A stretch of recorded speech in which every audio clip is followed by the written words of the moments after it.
Halo. Hai. Iya. Hai sobat Gosipin Teknologi, kita ketemu lagi di ketemuan kedua kali ini. Oke. Kali ini kita akan bahas apa nih, Mas? Oh iya, jangan lupa, jangan langsung percaya. Ya. Gosip, ini karena ini gosip doang ya. Ya. Ini gosip teknologi. Ya, namanya jadi dia Gosipin, oke. Jangan langsung percaya dulu ya. Jadi per hari ini kita apa nih Mas yang kira-kira mau dibahas? Kayaknya kita kumpul nih berarti ada penting nih. Bener banget. Beberapa waktu lalu baru ada yang booming nih, ya kan? Ada orang yang jual foto. Ada orang yang jual foto padahal fotonya tahu. gitu kan. Tapi ternyata lakunya sampai miliaran gitu. Wah, iya betul. Gozali ya. Gozali Everyday kalau nggak salah. Iya, itu tuh kalau saya lihat itu fenomenal banget ya sampai masuk media sosial, sampai di mana berita pun di mana pun banyak gitu kan. Itu out of the box gitu kan. Yep, Mas. Bisa gitu dibikin kayak gitu cerita itu. Padahal fotonya sebenarnya kalau dilihat biasa-biasa aja ya. Cuman karena mungkin apa ya, efek dari pertama teknologinya sendiri ya. Teknologinya sendiri kan lumayan baru dan lagi booming. Oh, Nah, apa tuh? pasti Emang apa? teknologi booming? Teknologi NFT kalau nggak salah namanya. Oh, tuh. NFT. Nah, itu saya sering dengar tuh. NFT itu kalau nggak salah non-fungible Token. token. Non-fungible Iya. token. Nah, non-fungible token itu sebenarnya ada hubungannya sama blockchain ya kalau nggak salah. Nah, itu tuh Mas yang kita mau bahas hari ini kan. Betul. Soalnya banyak juga nih teman-teman kita yang baru tahu. Saya juga mungkin ya kita semua di sini juga ini hal yang baru gitu. Dan itu juga sebenarnya jadi hal yang baru buat saya juga gitu NFT ini. Jadi mungkin kayak enak banget kalau kita bahas aja tuh hari ini gimana. Oke, itu menarik banget. Dan selain blockchain, kita juga nanti akan bahas yang ada kaitannya sama dunia baru. Oh iya. Dunia baru yang terkait dengan virtual reality. Betul. Mas Pasti kan sering dengar kan yang Ini namanya- pasti nggak jauh-jauh dari Mark Zuckerberg nih kan. Oke, dia punya apa tuh? Metaverse. Dunia metaverse. Ya. Bukan multiverse. Waduh. Meta itu udah beyond. Kalau multi banyak. Kalau Iya. meta itu udah beyond. Oh, kalau multiverse tuh punya Doctor Strange ya. Oh iya. Oh iya. Mau keluar Apa? Penggemar ini Marvel ya. Siapa kayaknya Mas? Multiverse of Madness yang Oh, baru bentar lagi iya, tayang iya. akan rilis. Update ya. Bisa update. tuh Mas. Oke Mas, kita akan membahas metaverse dan first yang lain nih. Iya. Di antaranya adalah Decentraland dan juga Sandbox, ya kan? Berarti sebelum kesana Mas, berarti kan kita harus kasih tau dulu nih. Kira-kira metaverse ini kan mungkin hal yang baru, tapi sebelum itu apakah sudah pernah ada dunia yang kayak gini duluan gitu? Berarti kan tadi Mas bilang katanya ada Decentraland sama Sandbox ya? Iya, tapi sebelum itu kita tadi jangan lupa juga bahas NFT dulu tadi kan. Non-fungible token. Jadi karena kita nggak bisa lepas nih antara NFT, metaverse itu nggak bisa lepas. Sama tadi kita dibilang pertama kali bahwa NFT, metaverse itu bisa berjalan karena apa sih? Nah, Apa tuh Nah, Mas? jadi gini, ini yang mau saya coba sampaikan bahwa ternyata di balik sebelum kita bahas sampai NFT, non-fungible token, tapi kita harus tahu dulu basic dari mereka itu apa. Nah, tadi Mas sudah sampai sedikit tadi kan soal blockchain. Jadi blockchain itu sebenarnya adalah dasarnya dari semua yang akan kita bahas nanti. Gitu. Oh gitu? Iya. Jadi dari blockchain tadi maka muncullah yang namanya token. Token. Token kemudian muncullah yang namanya kripto. Cryptocurrency. Itu yang sering disebut sebagai aset kripto ya. Ah. Yang sekarang baru booming juga sih sebenarnya udah dari beberapa tahun lalu. Betul. Yang waktu itu sebenarnya orang-orang nggak terlalu tertarik tuh sama aset kripto. Iya, Mas. Pada saat itu Iya. kan baru ada Bitcoin nih. Tapi sekarang kok jadi kayaknya orang gampang banget ya bikin aset kripto. Ini Iya. sebenarnya ada pergeseran ini nggak sih Mas? Ada pergeseran tujuan awal dari diciptakannya kripto. Ya, jadi gini, kita bicara awal mulanya ya. Jadi semua itu dimulai dengan teknologi blockchain sebenarnya. Oke. Nah, Jadi blockchain ini sebenarnya gimana sih Mas konsepnya gitu yang gampang Iya. biar kita ngerti gitu Mas? Jadi kalau kita dari kata sendiri ya, block itu artinya kan sebuah bagian atau sebuah kubikel dan chain itu adalah sebuah rantai. Jadi blockchain itu sebenarnya adalah ketika teknologi yang bisa memastikan bahwa blok-blok data yang ada itu saling terkait satu sama lain. Jadi kalau misalnya kita ke teknologi yang lawas ya sebelum temuannya blockchain, database itu antara baris yang satu dengan baris yang kedua yang berikutnya, rantai berikutnya itu nggak saling terhubung. Berarti ini ada hubungannya sama security dong? Sama Berarti security, benar. enkripsi. Jadi kalau kita ngomong soal dunia blockchain, kemudian kita ngomong soal token, kemudian kita ngomong lagi soal cryptocurrency, crypto art, aset-aset sampai akhirnya muncul ke NFT, lalu masuk ke dunia besar yang namanya metaverse. Nah, pertama itu fundamennya adalah blockchain tadi. Jadi di mana ketika teknologi enkripsi Yep. memungkinkan adanya pembuatan database yang itu saling berantai antar baris datanya dan saling terkait. Jadi gini, baris pertama nih misalnya nih, data pertama itu metadatanya apapun itu ya, data yang ada dimasukkan, metadata diambil di sana, kemudian di-encrypt, di-hash kemudian hashnya ini ditaruh di blok kedua sebagai metadata di blok kedua. Blok kedua masukkan hashnya ini digunakan di metadata sebagai blok ketiga dan seterusnya, makanya berantai. Oke, berantai. berarti Oke. Mas Vicky boleh tolong jelasin sebentar nggak Mas?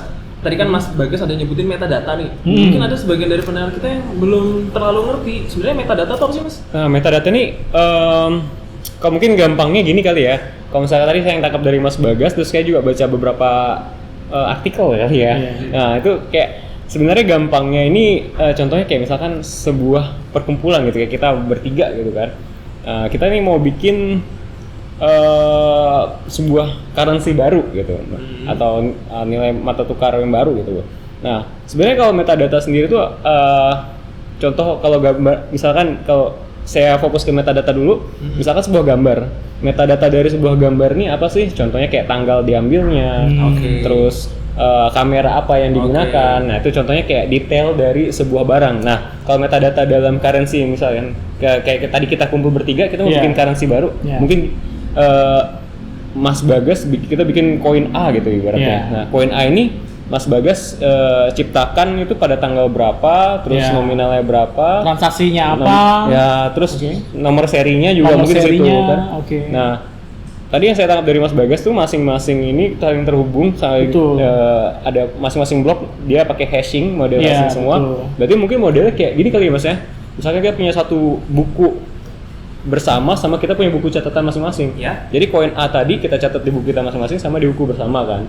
Terus Mas Bagas mau ngirim uang ke Mas Wisnu, Mas Bagas nanti oper ke saya catat juga, terus saya kirim Mas Wisnu, Mas Wisnu nyatat juga, sama di buku besar kita catat juga. Jadi mungkin suatu saat misalkan bukunya Mas Bagas hilang, kita bisa cek di buku kita apakah benar di koinnya Mas Bagas yang ditransfer ke Mas Wisnu gitu. Mungkin gitu kali ya. Ya berarti ada kaitannya sama integrity ya? Nah. Betul. Jadi kenapa sih blockchain jadi penting banget ya? Jadi kalau kita ngomong blockchain ini bukan cuma ngomong soal mata uang kripto, sekali lagi ya, bukan cuma ngomong soal aset digital, bukan cuma soal itu. Blockchain ini pemanfaatannya bisa sangat luas nantinya. Tapi kenapa dia bisa sangat dimanfaatkan dan kenapa sangat penting sekali? Betul tadi, ini ngomong soal data integrity. Jadi kepercayaan kita terhadap sebuah data. Kenapa? Tadi karena dia berantai sistemnya, artinya kalau ada perubahan di sebuah data, di data ke 10 misalnya. Nah, begitu dicek kemudian dengan ke-11 hash-nya beda, nah itu udah pasti ada breach berarti kan, kedeteksi. Mungkin ada data breach tadi di situ. Betul. Yang kedua, tadi sampaikan Mas Vicky tadi, karena tadi ledgernya itu nggak disimpan satu tempat, desentralisasi. Jadi bukunya tadi, buku catatan tadi, database tadi, itu disebar di semua miner, di semua yang nyimpen database kripto tersebut. Artinya kalau satu database itu di breach, nah itu bisa langsung ketahuan. Artinya kalau dia mau hack datanya, dia harus nge-breach minimal 50% plus 1. Itu algoritmanya. Nah, sekarang kita akan kembali lagi nih Mas ke NFT sama cryptocurrency. Kalau tadi penjelasannya Mas semua, sebenarnya blockchain sendiri itu adalah sebuah sistem yang terpisah dan dia digunakan masing-masing oleh cryptocurrency dan juga oleh si NFT. Jadi NFT sama cryptocurrency itu sesuatu yang beda loh. Beda, betul. Itu kenapa NFT kita sebut non fungible untuk menjamin integrity dari NFT itu sendiri, ya kan? Boleh cerita nggak Mas? Kenapa sih NFT ini not interchangeable sedangkan si cryptocurrency itu sendiri adalah interchangeable? Jadi gini. Kalau kita bicara soal soal NFT, nah di sini kita baru ngomong ada namanya aset digital. Nah jadi aset digital itu apa aja sih? Itu macam-macam, bukan cuma gambar sekali lagi loh ya. Tapi memang ini awalnya kan dimulai dari pertukaran jual beli gambar digital, kemudian meme dulu siapa tuh yang kodok-kodok itu? PP ya, PP meme itu dulu yang sangat terkenalnya. Jadi dimulai dari sana. Tapi sebenarnya nggak cuma gambar. Bisa juga kita sisipkan misalnya lagu Bisa juga kita sisipkan apa lagi yang bisa diubah jadi digital. Video. Bahkan sekarang tanah, Mas. Tanah, sertifikat Iya, tanah, iya loh. apapun. Sekarang di Iya. sandbox itu ada yang jualan tanah di sana. Dan Betul. jualannya itu Iya. per titik. Betul. Harganya mahal. Dan itu yang non fungible adalah sebuah aset tertentu pada token tertentu ya. Yap. Jadi artinya gini, bukan berarti NFT itu gambarnya nggak mungkin diduplikasi, bukan.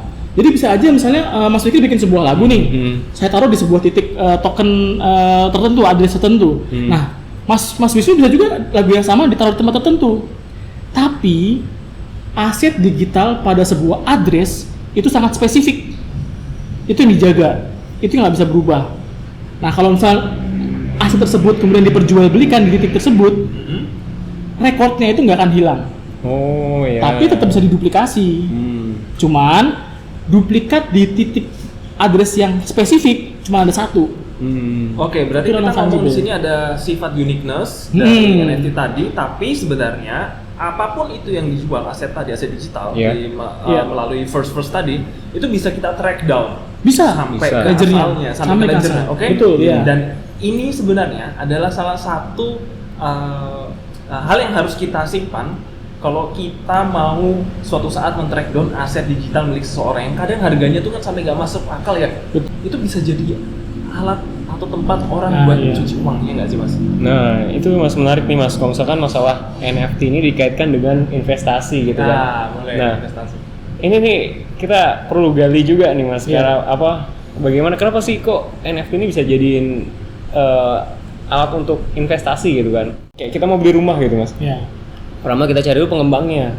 Ya. Terus kita cari lokasinya di mana, apakah strategis, terus Ya. kira-kira jangka panjangnya pembangunannya bagaimana di sana. Terus apakah ini berkelanjutan gitu kan. Jangan sampai nanti begitu pengembang selesai lepas kunci terus ada masalah apa-apa pengembang nggak tanggung jawab lagi gitu kan. Tawannya di situ.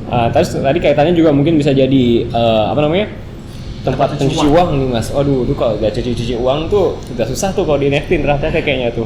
Iya. Karena kan sekali lagi ya, orang sebenarnya kalau dia pengen melakukan kejahatan yang terkait dengan uang, dia memiliki uang dari hasil kejahatan apapun itu, lalu kan pasti dia tentunya ingin nggak ketahuan dong. Nah, sebenarnya dengan berkembangnya dunia metaverse ini dan dengan harganya yang sangat nggak wajar itu, kalau menurut gue ya, itu sangat nggak wajar. Itu bisa jadi salah satu potensi alat pencucian uang. Iya. Pasti itu. Tapi kita juga mau ngasih warning nih, itu jangan asal-asal Beli-beli, jangan ya. asal beli-beli aja ya, Iya. gitu. Karena ini bisa tetap bisa di-track. Iya. Betul. Pertama bisa di track, yang kedua tadi sampaikan Mas Vicky tadi bahwa kalau kita mau beli aset digital, kita mesti pahamin dulu nih siapa yang bikin projectnya tadi kan.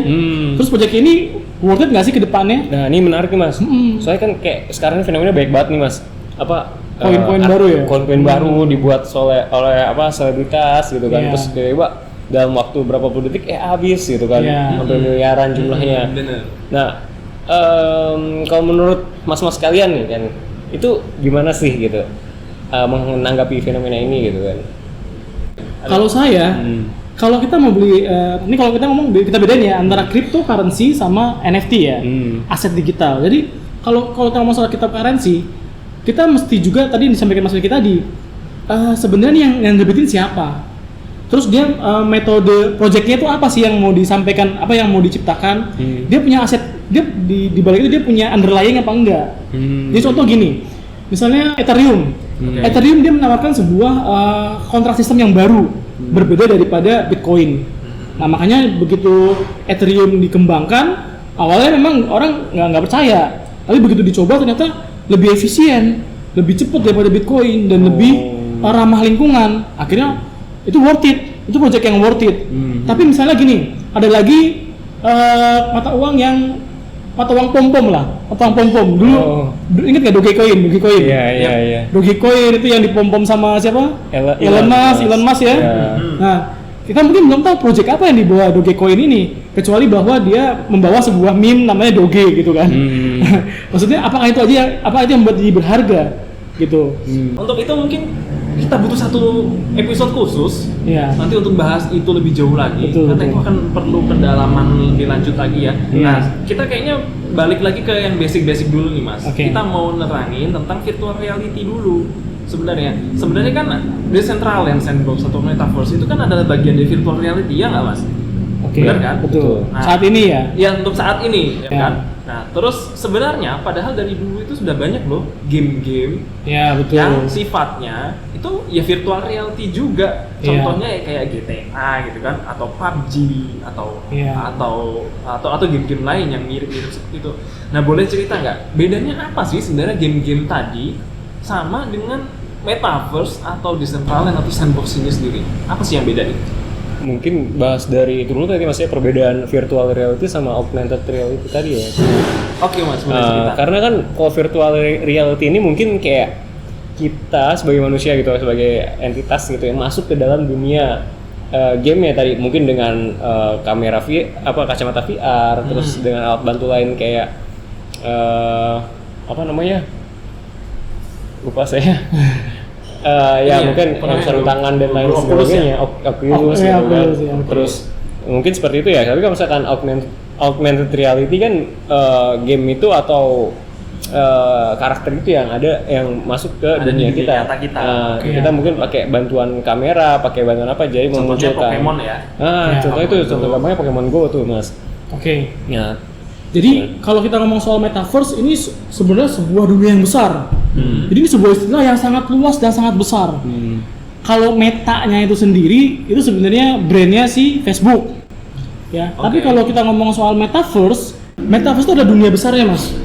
Dunia besarnya. Jadi di sana ada internet sebagai penghubung kita, sebagai syarafnya itu internet. Kemudian ada tadi VR, kita dihadirkan di dalam dunia cyber tadi. Kemudian ada AR-nya. Dunia cyber nanti mungkin hadir di dunia kita, baik melalui barcode itu kita scan pakai kamera atau mungkin suatu saatnya ada hologram nanti. Oh keren nggak tuh pakai hologram kayak di film-film kebayang ya. zaman dulu tuh apa film-film future Iya, apa? science. Nah, metaverse ini adalah dunia yang menggabungkan semuanya, bukan cuman metanya Facebook, tapi juga meta digabungin, mungkin sandbox digabungin, Decentraland. Nah kalau kayak GTA, kayak siapa lagi tadi? Mobile Legends. Nah gitu kan, contohnya. itu kita hadir sebagai avatar di sana. Kita punya player di sana. Nah seperti itulah mirip-mirip virtual reality. Jadi kalau kita bilang metaverse sendiri itu adalah yang dunia gedenya. Jadi kalau misalnya kita bilang tadi misalnya GTA terhadap metaverse itu seperti kita ngomong Google terhadap internet. Oh, jadi Oke. kayak dia Iya, tuh jadi bagian kecil. bagian dari internet ya. Iya. Oh. Metanya Facebook dari metaverse itu adalah seperti Facebook terhadap internet. Jadi bagian kecil metanya itu. Dan seperti itulah kira-kira. Oke, jadi sebenarnya, nah ini perlu teman-teman juga ketahui ya. Sebenarnya perkembangan kita itu mulai dari metaverse, yang bagian dari virtual reality, lalu augmented reality yang diwakili mungkin dengan game Pokemon. Itu baru bagian kecil dari extended reality yang sebenarnya berkembang. Karena nanti itu akan ada namanya brain computer interface yang bisa menghubungkan antara kelistrikan di otak kita bahkan dengan kemauan kita. Gitu. Itu kedepannya sebenarnya arah dari perkembangan ini itu nanti akan ke sana. Jadi kita juga harus siap-siap, kita juga harus bisa mengikuti, membaca arah perkembangan teknologi nanti akan seperti apa sih gitu kan. Iya, betul. Bisa jadi nanti kita nggak pakai kacamata lagi loh. Benar. Itu suatu saat bisa jadi obsolete itu. Jadi kayak full dive gitu ya, Mas ya? Iya. Oh, jadi kayak masuk. pakai mata doang kita pakai di otak kita bisa, kita mau ngapain aja itu bisa langsung masuk ke internet. Kayak film Matrix. Mungkin yang film yang paling dekati ke Matrix kali ya. Bisa dibilang sih kayak gitu sih. Jadi kita pakai sebuah device di mana kita secara sadar bisa hadir di dalam dunia cyber digital tadi. Seperti itu ya. Dan apa yang terjadi di dunia cyber tadi, di dunia virtual, dan kita akan merasakan efeknya, dampaknya secara langsung juga di dunia nyata. Nah, makanya itu metaverse ini oke, dia virtual reality, tetapi ketika nanti bertransaksi, jadi kan ketika namanya kita di dunia virtual, nggak mungkin dong kita cuman berhahi doang kan. Di sana ada namanya transaksi, ya kan? Transaksi macam-macam. Transaksi uang, tukar barang, terus ada peristiwa-peristiwa. disitulah disimpan dengan menggunakan teknologi NFT-nya, jadi cryptocurrency-nya. Jadi kayak misalkan, wah ini menarik banget nih mas. Iya. Jadi kayak mungkin kayak saya baca juga beberapa artikel belakangan ini ya, kayak Nike udah mulai masuk NFT dan lain-lain.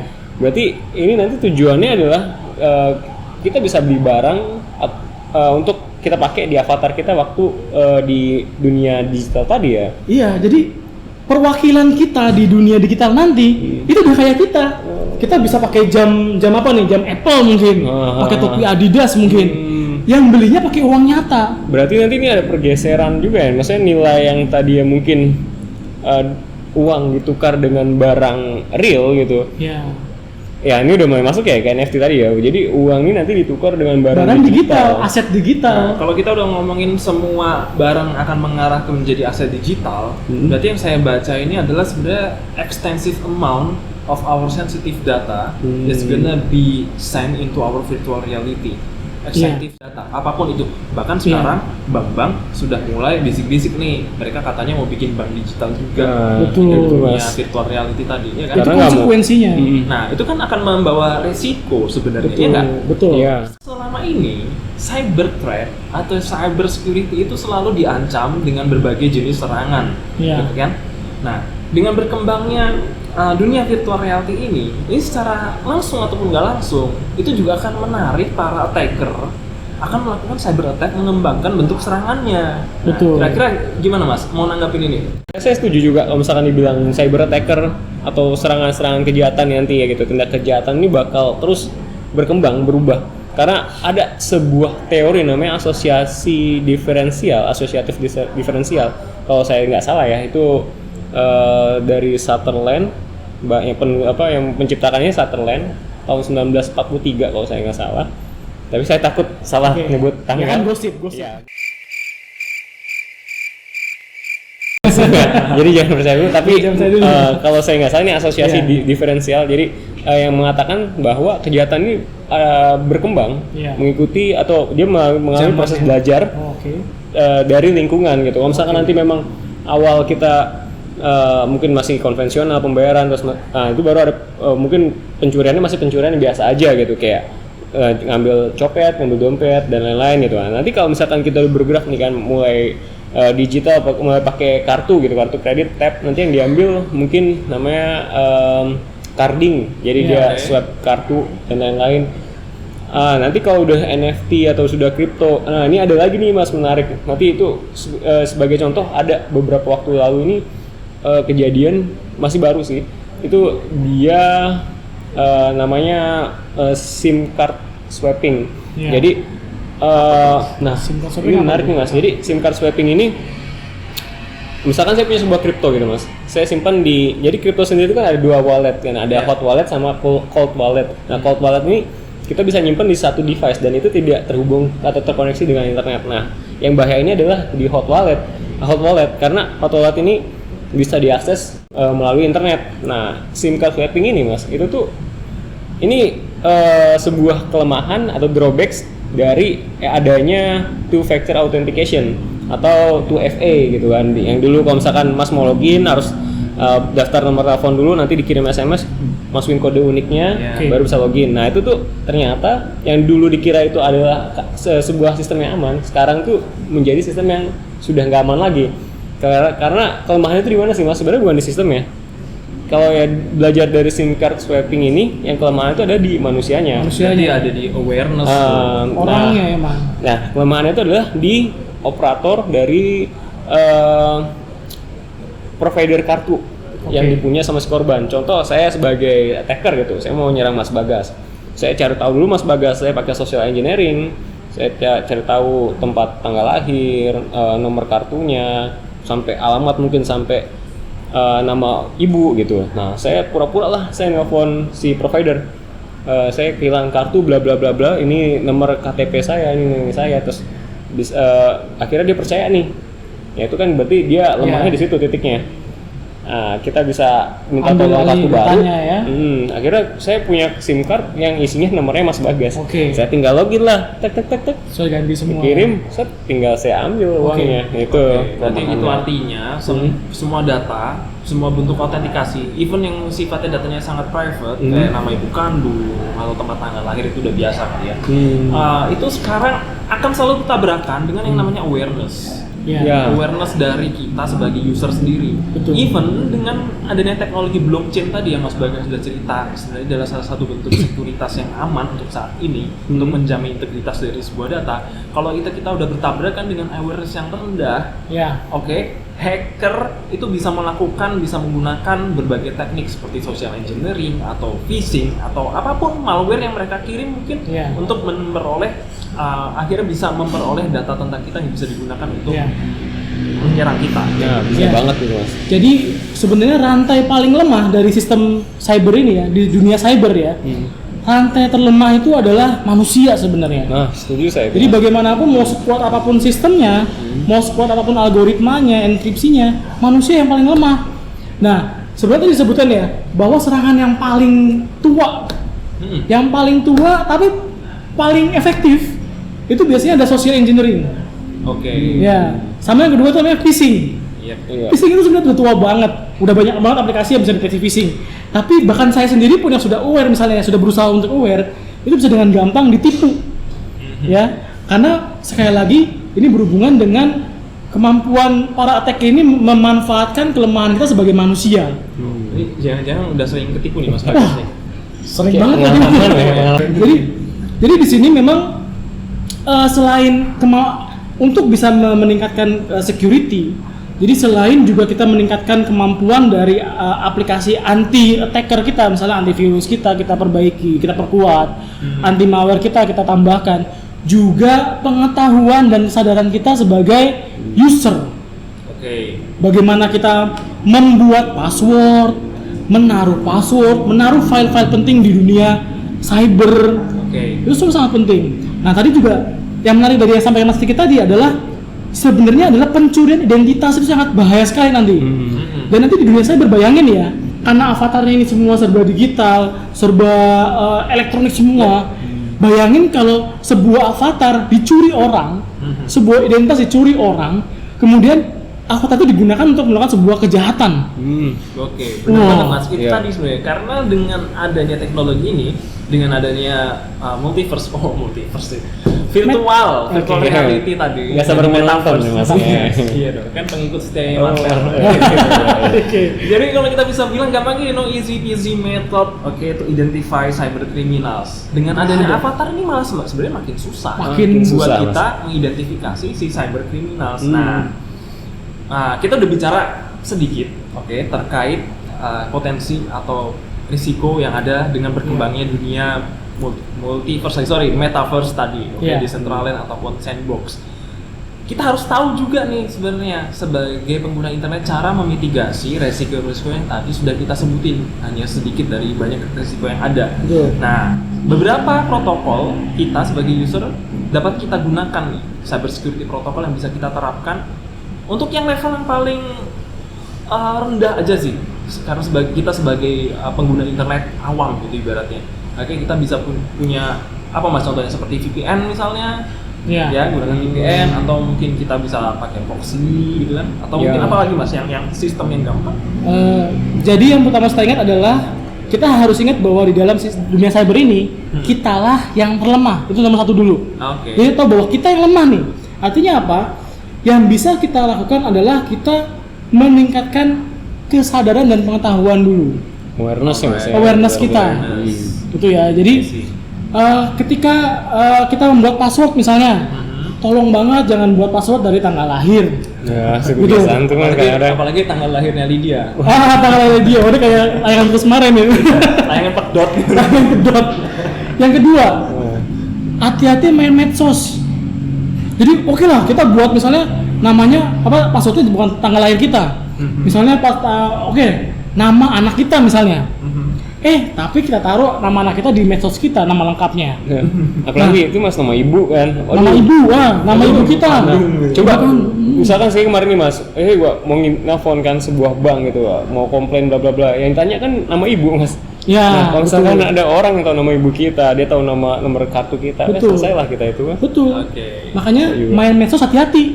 Itu nomor 2. jangan sembarangan taruh informasi penting yang kita gunakan untuk sekuritas kita di dalam medsos.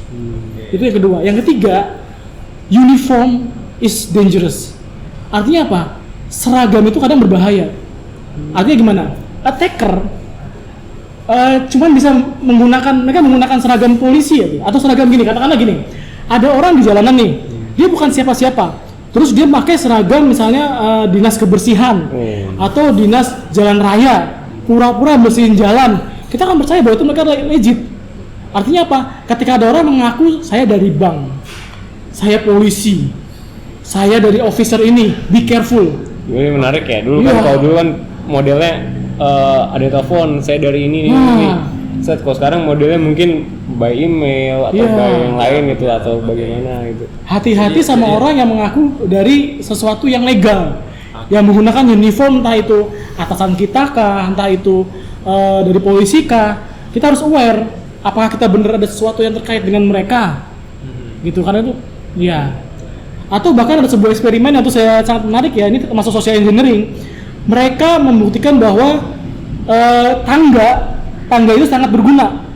Jadi mereka 2 orang bawa tangga nih, masuk ke bioskop gratis, masuk ke restoran gratis. Karena dianggapnya adalah mereka tukang backdoor. Padahal mereka pura-pura jadi tukang. Nah itu kadang uniform sama alat yang biasa dibawa oleh suatu otoritas itu sangat berbahaya.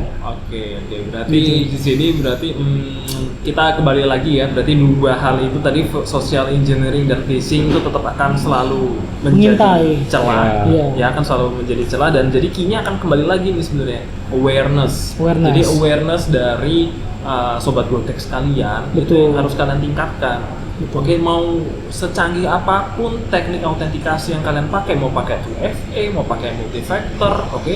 Tapi kalau intinya kalian nggak aware dengan apa yang terjadi di sekitar kalian atau potensi-potensi apa yang bisa digunakan oleh penyerang untuk mencari membreach device kalian gitu, ya kalian juga akan jadi korban nanti bisa. Dan jangan lupa juga kalau kalian ada di level yang lebih tinggi lagi dari sekedar orang awam, kalian bisa gunakan berbagai macam security tools. Kalian bisa menggunakan pentest, gitu kan? Misalnya kalau dalam dunia cyber security, atau kalian juga bisa melakukan vulnerability scans berbagai macam, gitu kan? Intinya kalian harus menggunakan holistic approach, harus menggunakan pendekatan secara penyeluruh, baik untuk diri kalian atau untuk orang-orang di sekitar kalian. Gitu. Kalau kalian lebih tahu, ya kasih tahu orang lain yang mungkin mereka belum paham tentang adanya cyber threat seperti ini, yang akan mengikuti perkembangan dunia virtual reality, metaverse, Decentraland, dan juga sandbox tadi. Gitu ya. Satu hal lagi juga yang menarik, contoh begini ya, kenapa kita lihat banyak di berita tuh ya, bocor data dari BI, BPJS bocor. Itu kadang bukan berarti BI sendiri nggak punya sistem yang ampuh. Mungkin sistemnya sangat ampuh. Tapi sekali lagi, karena kelemahannya di manusia, mereka cari cara dengan social engineering, dengan phishing, masuk ke email misalnya salah satu pegawainya. Jadi katakanlah BI punya pegawai 10.000, sistemnya sangat canggih, 9.999 pegawainya sangat-sangat aware.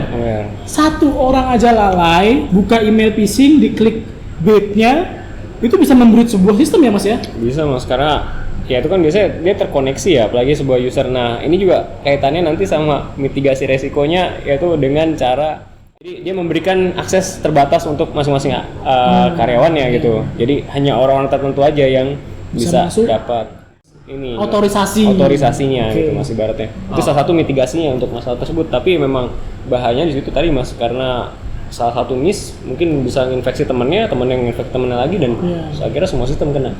Oke Mas, makasih banget kita udah bisa ngumpul dan ngobrolin sedikit banget hanya sepercik dari extended reality.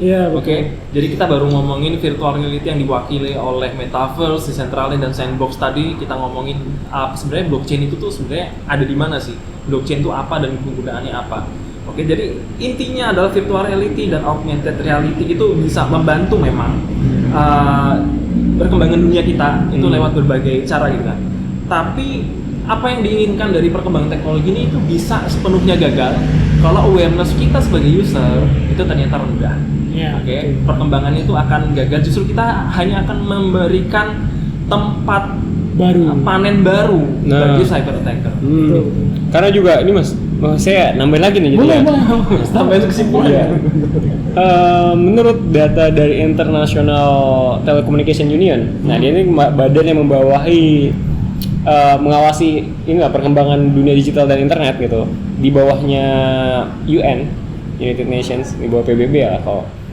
Nah, itu dia mengatakan bahwa pada tahun kalau nggak salah sekitar 2015 atau 2017 saya lupa, itu pengguna internet di seluruh dunia itu ada sekitar 3,5 miliar jiwa. Setengahnya penduduk dunia berarti ya. Ya, kalau saya tidak salah itu ya. Dan 2 miliar diantaranya itu berasal dari negara-negara berkembang, di mana nggak sampai 50% dari penduduk yang 2 miliar tadi dari negara berkembang itu memiliki kemampuan dasar untuk menggunakan komputer gitu. Jadi kayak dia kemampuan dasar buat komputer aja kurang gitu, apalagi hal-hal yang seperti awareness soal keamanan gitu. Nah itu perlu banget buat kita semua gitu kan. Mulai sadar ya, mulai gitu. sadar bahwa kita ini sebenarnya nggak ada yang aman loh, dunia cyber ini nggak ada yang aman. Nggak boleh lagi, nggak ada yang aman. Nggak ada yang Balik aman. ke kita sendiri. Betul. Oke. Oke, mungkin itu dulu yang baru bisa kita sampaikan terkait perkembangan si Gozali. Enggak, ini Gozali cuma salah satu poinnya aja gitu. Terkait perkembangan virtual reality, yang diwakili tadi sama Metaverse, Decentraland, dan Sandbox. Nanti kedepannya kita akan bicara lebih banyak lagi, masih mencakup tentang virtual reality, augmented reality, ataupun reality yang lain. Tapi kita akan bahas dari mungkin menyangkut sedikit sisi hukumnya mungkin barangkali, atau kita akan lebih mendalami deep learning lagi terkait hal ini. Baik, oke. Dulu kali Mas ya? Ya, sampai ketemu lagi lain kali berarti ya. Oke, sampai ketemu lain kali Sobat Gotek semuanya, makasih banyak ya. Makasih. Bye.